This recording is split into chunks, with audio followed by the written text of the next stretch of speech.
ఓం మహాగణాధిపతయే నమః. ఓం గురుభ్యో నమః. ఓం శ్రీమాత్రే నమః. పరమేశ్వర స్వరూపమైనటువంటి జ్యోతిష, వాస్తు మరియు ఇతర అనేకమైనటువంటి శాస్త్రములను మనకు అందించినటువంటి మహర్షులకి నమస్కారం. హయగ్రీవ హయగ్రీవ హయగ్రీవేతి యో వదేత్ తస్య నిస్సరతే వాణీ జహ్నుకన్యా ప్రవాహవత్. అరుణాం కరుణాతరంగితాక్షీం ధృతపాశాంకుశపుష్పబాణచాపాం అనిమాదిభిరావృతాం మయూకైః అహమిత్యేవ విభావయే భవానీం. శ్రీమాత్రే నమః. మనం ఈరోజు చెప్పుకోబోయేటువంటి అంశం ఏమిటి అంటే, ఒక్కొక్క అంశము వల్ల వారు దారిద్ర్యాన్ని అనుభవిస్తూ ఉంటారు.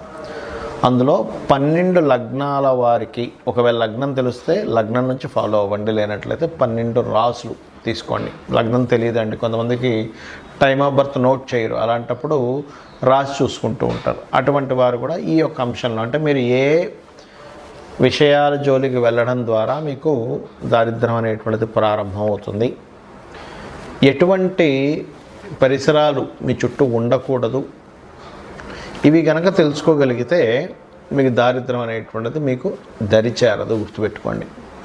ఇది ఒక్కొక్క లగ్నరీత్యా ఉంటుంది, దానికి మంత్రం కూడా ఏం చేసుకోవాలనేటువంటిది ఉంది. ముఖ్యంగా లగ్నము రాశి ఏమీ తెలియని వాళ్ళు కూడా ఏ మంత్రం చేసుకోవాలో కూడా చెప్తాను, దారిద్ర్యం దగ్గరికి చేరకుండా ఉండడానికి. సింహ లగ్నము, సింహరాశి. లగ్నం తెలిస్తే లగ్నం నుంచే చూసుకోండి, రాశి నుంచి కాదు. మీకు ఏ రూపంలో మీకు దారిద్ర్యం ఎంటర్ అవుతుందో చెప్తానని. మీకు ఎంచుకునేటువంటి ప్రొఫెషన్ బాగా అర్థం చేసుకోండి. ఎంచుకునే ప్రొఫెషను లేదా ఎంచుకునేటువంటి పార్ట్నర్, అది బిజినెస్ పార్ట్నర్, లైఫ్ పార్ట్నర్, గుర్తుపెట్టుకోండి.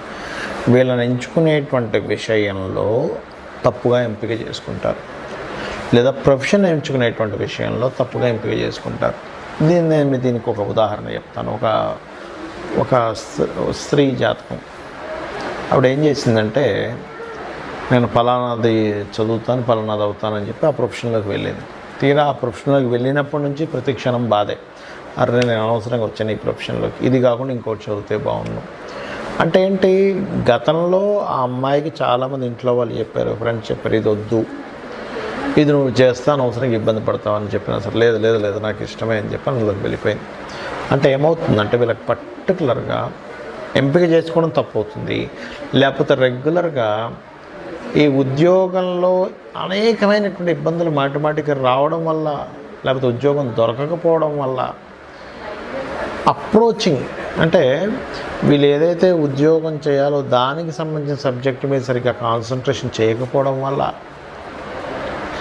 లేదా ఈ ఫైనాన్స్ ఒక్కోసారి చూడండి, ఫలానా ఉద్యోగం మీకు వస్తుంది కానీ మీరు ఇన్ని డబ్బులు కట్టాలంటారు కొన్ని వాటిల్లో. అంటే ఈ కోర్స్ చేశాక మీకు వస్తుంది అని, అలాంటిది ఏదో మీకు సరిగ్గా లేకపోవడం వల్ల, అంటే ఏదైనా సింహలగ్నంలో జన్మించారంటే మీకు దారిద్ర్యం అనేటువంటిది మీ కెరియర్తో లింకప్ అయి ఉంటుంది. మరి దీనికి ఏమిటండి పరిహారము? అసలు కెరియర్ ఇంప్రూవ్ అవ్వాలంటే శాస్త్రంలో ఏదైనా లలితా సహస్రనామాల్లో ఏదైనా మంత్రం ఉందా? 100% ఉంది. అందులో 2 చెప్తాను నేను మీకు. ఓం శ్రీమాత శ్రీ మహారాజ్ఞి శ్రీమత్ సింహాసనేశ్వరియే నమః, లేదా ఓం మాణిక్య మకుటాకార జానుద్వయ విరాజితాయై నమః. ఇది గుర్తుపెట్టుకోండి. ఇవి ఏం చేస్తాయంటే, మీకు ఒక్కొక్క జాతకానికి, ఒక్కొక్క లగ్నానికి, ఒక్కొక్క కాంబినేషన్ రీత్యా వచ్చేటువంటి దారిద్రాన్ని తొలగిస్తుంది. ఇది గుర్తుపెట్టుకోండి. అలాగే కొన్నిసార్లు ఏమవుతుందంటే, ఇంకా చెప్తాను, ఏదో పెద్ద ఒక అతను మనకి గవర్నమెంట్ జాబ్ ఇప్పిస్తాను, చాలామందికి ఇప్పించాం, మీరు ఇన్ని డబ్బులు కట్టండి అంటారు. మనం తెలియక అమాయకత్వం వద్ద ఇప్పించడం 5 లక్షలు 10 లక్షలు మీరు చూస్తూ ఉంటారు, మోసాలు ఇలాంటివి. అలాంటి వాటికి డబ్బులు ఇచ్చేసి ఆ వ్యక్తి కనబడకుండా పోవడం, ఇట్లాంటివి జరుగుతుంటాయి. కోర్సుకి కట్టడం వేరు, ఒక కోర్స్ చేసి దాని ద్వారా డబ్బులు రావడం వేరు. ఇలా ఎవరో ఏదో గవర్నమెంట్ జాబ్ ఇప్పిస్తానా అన్నారని డబ్బులు కట్టడం. ఇక్కడ వల్ల ఏమవుతుంది, ఏదో అప్పు తీసుకొస్తారు, వీడేమో డబ్బులు కట్టించుకుంటాడు, కనబడ్డు మాయమైపోతాడు. ఇక్కడ మనం చూస్తే ఈ అప్పుకు వడ్డీ కట్టుకుంటూ, ముందే జాబ్ లేదు, మళ్ళీ దీనికి వడ్డీ కట్టుకొని వాళ్ళతో తప్పించుకొని తిరుగు, ఇట్లాంటివి జరుగుతుంటాయి. కాబట్టి మీకు దారిద్ర్యం ఈ రూపంలో వెళ్తుంది, గుర్తుపెట్టుకోండి. అయితే ఇక్కడ మరి ఇది తొలగాలంటే ఎక్కువగా బొబ్బర్లు దానంగా ఇస్తూ ఉండాలి. కేజీంబో బొబ్బర్లు, వైట్ కలర్ వస్త్రము మీకు దగ్గరలో ఉండే ఆలయంలో ఉండే పురోహితుడికి శుక్రవారం పుట్టిస్తుండండి వీలైతే. లేనట్లయితే తీపి చపాతీలు, నూనె పొయ్యకుండా ఉండేటువంటి చపాతీలని కాల్చి వాటికి తేనె పూసి చిన్న చిన్న ముక్కలుగా గోవుకు తినిపించండి, అన్ని విధాలా బాగుంటుంది. సహజంగా అందరూ నన్ను అడుగుతుంది ఏమిటంటే, ఏమంటే సహజంగా దారిద్ర దేవత రాకుండా ఉండాలంటే ఎటువంటి జాగ్రత్తలు తీసుకోవాలని అడుగుతూ ఉన్నారు. దానికి చెప్తానండి మీకు. ఒకటి గుర్తుపెట్టుకోండి, ఇంట్లో గనక సూర్యోదయం అయిన తర్వాత కూడా ఎక్కడ పక్కలెత్తకుండా నిద్రపోతూ ఉన్నట్లయితే దారిద్ర దేవత ఖచ్చితంగా ఇంట్లో ఎంటర్ అవుతుంది. అంటే మీరు అనుకోవచ్చు, ఏమండి మా ఇంటి పక్కన పెద్ద బంగ్లా ఉంది, ఆ ఇంట్లో పిల్లలు అయితే అసలు పెద్దాక లేగరు, ఇంట్లో ఎవరు అసలు ఇచ్చేరైనా బాగానే ఉంది అంటే ఒకటే గుర్తుపెట్టుకోండి, వాళ్ళకి పూర్వజన్మల్లో చేసిన పుణ్యము వల్ల ధనాయోగం అనేటువంటిది బలంగా ఉంటుంది. అంత మాత్రం చేత వాళ్ళు హ్యాపీగా ఉన్నారని అనుకోకండి. వాళ్ళకి దరిద్ర దేవత అంటే కేవలం డబ్బులు లేకపోవడం మాత్రమే కాదు, గుర్తుపెట్టుకోండి, రోగాలు వస్తుంటాయి మనిషికి. లేనట్లయితే నిందలు ఎక్కువ పడుతూ ఉంటారు. ఇలా ఒకటి కాదు రెండుగా చాలా ఉంటాయి. ముఖ్యంగా రోగరూపేణ ఎవరైతే సూర్యభగవానుడు సూర్యోదయం అవ్వకముందు ఎవరైతే నిద్రలేస్తారో వాళ్ళకి రోగాలు వచ్చేటువంటి ఛాన్సెస్ తక్కువగా ఉంటాయి. సూర్యోదయం అయినా కూడా అలాగే నిద్రపోతుంటే రోగం వచ్చే ఛాన్సెస్ ఎక్కువగా ఉంటుంది. ఎందుకు అంటే ఈ రోగానికి సూర్యుడికి సంబంధం ఉంటుంది. సూర్యుడు వచ్చేసరికి మనం తెలివేసి ఉన్నాము అంటే రోగం రాదండి, గుర్తుపెట్టుకోండి. ఎందుకంటే సహజంగానే సూర్యభగవానుడు ఆరోగ్య ప్రదాత కాబట్టి, ఆరోగ్యం భాస్కరాదిత్యేది అంటూ ఉంటారు కాబట్టి ఇది ముఖ్యంగా పాటించండి. అలాగే ఇంట్లో పాత వస్తువులు, శాస్త్రం ఏం చెప్పిందంటే పాత మనుషులు అంటే బాగా ఏజ్డ్ పర్సన్స్ ఇంట్లో ఉండాలి. ఎందుకంటే వాళ్ళ సూచనలు వాళ్ళ అనుభవాల ద్వారా మనం రక్షింపబడతాము. కానీ విరిగిపోయినవి పాడైపోయిన వస్తువులు ఇంట్లో ఉండకూడదని చెప్పింది. అవి ఎంత ఎక్కువగా ఉంటాయి ఇంట్లో, పనికిరాని వస్తువులు అంత దారిద్ర్యం పెరుగుతూ ఉంటుంది. ఇంట్లో బూజు ఎక్కువ పట్టడము, పాత గోళ్ళగా ఉండడము, ఇల్లంతా మట్టి కట్టుకుపోయినట్టుగా పాతగా అయిపోవడం, ఇది కూడా దరిద్రానికి సంకేతం. ఇంట్లో చినిగిపోయిన వస్త్రాలు ఉన్నట్లయితే, ఇప్పుడు ఒకటండి, ధనం లేదు, బాగా పేదరికంలో అనుభవిస్తున్నారు, చినిగిన వస్త్రం వేసుకోవడమే అతనికి ఇంకా గత్యంతరం మరొకటి లేదన్న వాళ్ళకి మనం ఏం చేయలేం. కానీ కొంతమంది ఏం చేస్తారంటే తెలియక చినిగిన వస్త్రం ధరిస్తారు. ఏం కాదులే, డబ్బులున్నా కూడా కొంతమంది అటువంటివి ధరిస్తే దారిద్ర దేవత వస్తుందని చెప్తుంది శాస్త్రం. ఎందుకు అంటే చెప్తాను చూడండి, చిన్న లాజిక్ ఇక్కడ ఏం లేదు. చినిగిన వస్త్రం వేసుకుని ఎక్కడికి వెళ్ళాను, చూశాడు, మన మీద అంచనా ఆ వ్యక్తికి చినిగిన వస్త్రాలు వేసుకున్నా అంటే ఈ వ్యక్తి దగ్గర ఏమీ లేదేమో, చాలా దారిద్ర్యంలో ఉన్నాడేమో, ఈయనకి పెద్దగా మనం మర్యాద ఇవ్వవలసిన పని లేదు అనుకునే వాళ్ళు కూడా ఉన్నారు. అందరూ అలా ఉన్నారని నేను చెప్పట్లేదు. కాబట్టి ఆ యొక్క విషయంలో వస్త్రం చాలా జాగ్రత్తగా ఉండాలి. వస్త్రం చాలా మంచి వస్త్రం వేసుకోవాలని మనకు శాస్త్రాలు చెప్తున్నాయి.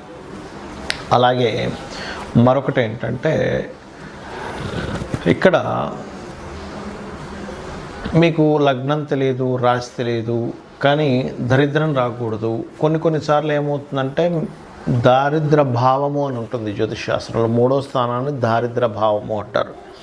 ఆ 3వ అధిపతి కనుక మీకు లగ్న సంబంధాలు ఏర్పడినప్పుడు ఎప్పుడు ఏదో ఒక పెయిన్, ఏదో ఒక దారిద్రం మీ వెంట పడుతూనే ఉంటుంది.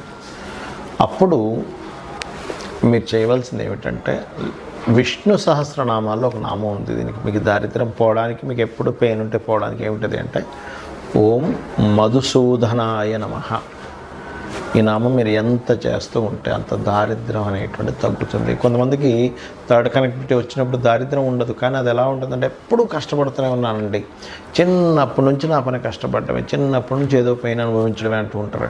అటువంటి వారికి కూడా ఈ యొక్క మంత్రం బ్రహ్మాండంగా పనిచేస్తుంది, గుర్తుపెట్టుకోండి. అలాగే ఇంకొక విషయం ఏంటంటే, ఇంకో దారిద్రం గురించి చెప్తాను. మనం తిన్న కంచంలో కడగకూడదు. తిన్న కంచంలోనే కడిగేస్తారు చాలామంది. శాస్త్రాల్లో మనకి మనం ఏదైనా ఆహారం భుజిస్తున్నామంటే దాన్ని యజ్ఞం కింద చెప్పారు. ఇది ఒక యజ్ఞము. మరి యజ్ఞం చేసిన దగ్గరే మనం చేయి కడుక్కుంటాము, ఆ యజ్ఞ గుండంలో కడుక్కోం కదా. కాబట్టి తిన్న కంచం అంత పవిత్రమైనటువంటి విషయంగా చెప్పారు కాబట్టి అది చేయకండి. ఇక మరొక విషయం ఏంటంటే, చాలామందికి అలవాటు అయిపోయింది ఈ మధ్యకాలంలో సూర్యోదయానికి ముందు స్నానం చేయమని చెప్తుంది, కానీ సూర్యోదయం తర్వాత స్నానం చేయడం, ఇవన్నీ కూడా దారిద్రానికి హేతువులు. మరొక విషయం ఏంటంటే, దీంతోపాటు మీరు చాలామంది చేతిని తల మీద పెట్టుకుంటూ ఉంటారు, తల మీద చేయి పెట్టుకోకూడదని చెప్తూ ఉంటారు. ఎందుకంటే ఇది లక్ష్మీ స్థానంగా చెప్తారు. ఈ లక్ష్మి ఎప్పుడు తలకెక్కకూడదట. తలకెక్కితే దారిద్ర్యం అని చెప్పి మనకి దత్తాత్రేయ చరిత్రలో ఉంటుంది. ఆ యొక్క అతన్ని చంపడానికి స్వామివారు ఒక ప్రణాళిక వేస్తారు, దత్తాత్రేయుల వారు వేసి అమ్మవారిని తల మీద పెట్టుకునేలా చేస్తారు. వెంటనే ఆ రాక్షసుడు హతం జరుగుతుంది. కాబట్టి పెట్టుకోకూడదని చెప్తుంది శాస్త్రం. దీనికి మళ్ళీ ఎక్కడెక్కడ చేయబెట్టుకుంటే మంచిది అనేటువంటి పాదం దగ్గర, మోకాళ్ళ దగ్గర, కాళ్ళ దగ్గర, పొట్ట భాగంలోని, ఈ రకంగా ఈ నుదుటి భాగంలోని ఇక్కడ చేతులు పెట్టుకొని కొన్ని నామాలు, లలితాసహస్రనామాలు చదివితే అదృష్టం కలిసి వస్తుందని చెప్పింది శాస్త్రం. ఎక్కడా కూడా మీరు ఓన్లీ తల మీద పెట్టుకోకుండానే కాకుండా ఎక్కడ ఏ బాడీలో ఏ పార్ట్ దగ్గర మీకు హస్తాన్ని పెట్టుకుని మంత్రం చదువుకుంటే మంచి ఫలితాలు వస్తాయి అనేటువంటిది కూడా చెప్పింది చెప్పాలంటే. దానికి మళ్ళీ తగ్గట్టుగా దానికి సంబంధించినటువంటి రెమెడీస్ కూడా చెప్పడం జరిగింది. అలాగే మరొకటి ఏంటంటే ఈ దారిద్ర్యం అనేటువంటిది ఒక్కోసారి మనకి జన్మజాతకంలో 3వ అధిపతి మహాదశలు నడిచేటప్పుడు కూడా ఉంటాయి. మరప్పుడు ఎలాగ దాన్ని జయించాలి, ఎందుకంటే ఆ మహాదశ నడుస్తుంది కదా అన్నప్పుడు ఒకే దగ్గర స్థిరంగా ఉండకుండా మారుతూ ఉంటే మీ లైఫ్ బాగుంటుంది. అప్పుడు ఎందుకంటే 3వ అధిపతి లగ్న సంబంధం ఏర్పడింది, ఎవరికైనా దరిద్ర యోగం ఏర్పడింది. అప్పుడు ఆ జాతకుడు ఆ ఉన్న ఊరు నుంచి వేరే ఊరికి వెళ్ళి బ్రతికితే బాగుంటుంది. చాలామంది చూడండి ఊర్లలో ఏదో పని చేసుకుని బతుకుతారు, అసలు ఎదగరు. కానీ అదే వ్యక్తి సిటీకి రాగానే మళ్ళీ బాగుంటుంది. ఎందుకు? ఆ వ్యక్తికి ఉన్న స్థలం నుంచి మారే యోగం ఉంటుంది. అప్పుడు ఆ దోషం అనేటువంటి ఆ రూపంలో పోతుంది. అలాగే మీ ఇంట్లో పాత వస్తువులు, పాత బట్టలు ఎక్కువగా ఉన్నాయి కానీ మీరు వేసుకోవట్లేదు. అలాంటప్పుడు ఆ బట్టలను చక్కగా ఉప్పుని నీటిలో ముంచి తీసేసి ఆరబెట్టిన తర్వాత వాటిని దానంగా ఇచ్చేసేయండి. ఇంట్లో వాడకుండా పాతవి అలాగే ఉండిపోతే అది కూడా చాలా పెద్ద, అందులో ముఖ్యంగా వస్త్రాలకు సంబంధించిన విషయంలో. ఇంకోటి ఏంటంటే చాలామంది ఈ తల మీద ఉండేటువంటి, శిరస్సు మీద ఉండేటువంటి ఈ ఏదైతే జుత్తు ఉంటుందో దానికి లోపల కొంతమందికి డాండ్రఫ్ అనుకోండి, లేకపోతే మట్టి కానీ ఎక్కువగా ఉంటుంది గడ్డానికి, తలకి. అవి ఎక్కువగా ఉండడం కూడా శాస్త్రంలో మంచిది కాదని చెప్పారు. ఇక్కడ మీరు సైంటిఫిక్గా కూడా ఆలోచించినట్లయితే దానివల్ల మనిషికి రోగం వచ్చే ఛాన్స్ ఉంటుంది. రోగమే దారిద్రంగా కూడా చెప్పింది శాస్త్రం. కాబట్టి ఈ యొక్క అంశాలు జాగ్రత్తగా ఉండాలి. మరొకటి, ఎక్కువ దారిద్రం ఎందుకు వస్తుంది అంటే అన్నదమ్ములతో మీరు సరిగ్గా చేయాల్సిన కమ్యూనికేషన్ సరిగ్గా చేయకపోయినా అనవసరమైన ద్వేషాలు పెంచుకున్న దారిద్రం వస్తుందని చెప్తుంది శాస్త్రం. అంటే అన్నదమ్ములతో, అక్క చెల్లెలతోని చిన్న చిన్న విషయాలు పట్టుకొని వాటిని ద్వేషంగా మార్చుకొని వాటిని మిస్అండర్స్టాండింగ్గా చేసుకుంటే, ఎందుకంటే 3rd హౌస్ ఈజ్ దారిద్ర స్థానం. 3వ స్థానాన్ని దారిద్రము, పరాక్రమము, పౌరుషము, ధైర్యం ఇవన్నీ చెప్పారు. అందులో దారిద్రం కూడా ఉంటుంది. మీరు ఇక్కడ ఎప్పుడైతే మీరు ఇది చేస్తుంటారు అదొకటి. ఇంకా అన్నిటికంటే గొప్ప చెప్తాను చూడండి. మీరు గాసిప్స్ కనుక వాళ్ళు అలాగంట వీళ్ళు ఇలాగంట అని ఎంతైతే మీరు చెప్పుకుని ఉంటారో అదే మెయిన్ ముఖ్యంగా దారిద్రానికి హేతువుగా శాస్త్రాల్లో చెప్పబడింది. దానికి మరి ఏమిటండి పరిష్కారము అంటే మధుకైటబుల వధ అని ఉంటుంది శాస్త్రంలో. మనకి మీరు వినే ఉంటారు, విష్ణువు యొక్క చెవులో నుంచి వస్తారు మధుకైటబులు అని ఇద్దరు. అతను బ్రహ్మని మాతో నువ్వు పోట్లాడు, లేకపోతే నువ్వు మా చేతిలో చచ్చిపోతావు, సంథింగ్ అట్లాంటి భయపెట్టేసరికి ఆ బ్రహ్మ వెళ్ళి విష్ణుమూర్తిని ప్రార్థించడం జరుగుతుంది. అప్పుడు విష్ణుమూర్తి నిద్రలో ఉన్నట్టుగా ఉండగానే ఆ నిద్రకి ఎవరైతే కారకులో ఆ అమ్మవారిని ప్రార్థించడం జరుగుతుంది. అప్పుడు ఆ మధుకైటపులను సంహరించడానికి ఆ యొక్క మహావిష్ణువుని నిద్ర లేచి వాళ్ళిద్దరితో యుద్ధం చేస్తాడు. కానీ ఎంత యుద్ధం చేసినా వాళ్ళు చనిపోరు. అప్పుడు వాళ్ళు ఏం చేస్తారంటే కాసేపు రెస్ట్ తీసుకుంటా అన్నప్పుడు ఈ అమ్మవారిని అడుగుతాడు మహావిష్ణువు, తల్లి నేను ఎంత సంహరించినా వీళ్ళు చావట్లేదు, మరి ఎలాగా అంటే ఒక ఉపాయం ఇస్తుంది అమ్మవారు. ఏమిటి ఆ ఉపాయం అంటే, ఇతనే వరం ఇస్తా అంటాడు మధుకైటపులు విష్ణువు. నేను మీతో ఎన్ని సంవత్సరాలు 1000 సంవత్సరాలు యుద్ధం చేసిన అయినా సరే మీరు చాలా బాగా యుద్ధం చేశారు, కాబట్టి నేను మీకు వరం ఇస్తున్నాను తీసుకోండి అంటే, వాళ్ళ మతం ఉంటుంది కదా, ఏంటి నువ్వు మాకు ఇచ్చేది ఏంటి వరం, నేనే మీకు వరం ఇస్తున్నా అంటాడు ఆ మహావిష్ణువుకి వీళ్ళిద్దరు అన్నప్పుడు. అప్పుడు ఆ మహావిష్ణువు ఏం చేస్తారంటే, సరే మీరు మాట తప్పకూడదంటే సరే మాట తప్పమంటారు, మీరిద్దరూ నా చేతిలో చనిపోవాలని మహావిష్ణువు కోరుకుంటాడు. అప్పుడు వాళ్ళు ఏం చేస్తారంటే, ఓహో అలాగా అయితే చనిపోతాం కానీ నీరు లేని ప్రదేశంలో మమ్మల్ని చంపాలి అంటారు. కానీ అది మొత్తం నీరే, నీటి మధ్యలో ఇతను శేషపాను పైన ఉంటూ ఆ యొక్క పద్మం నుంచి వచ్చినటువంటి బ్రహ్మగారి చంపుదాం అనుకున్నారు కదా వీళ్ళు. సరైనప్పుడు ఏం చేస్తారు, అలాగే అని ఇతని శరీరాన్ని పెద్దగా పెంచి అతని తొడల మీద వేసి ఇద్దరిని చంపేస్తారు. ఇది మధుకైటబుల వధ ఎవరైతే వింటారో వాళ్ళకి కూడా దారిద్ర్య నాశనం జరుగుతుంది అని చెప్పి శాస్త్రవచనం. శ్రీమాత్రే నమః.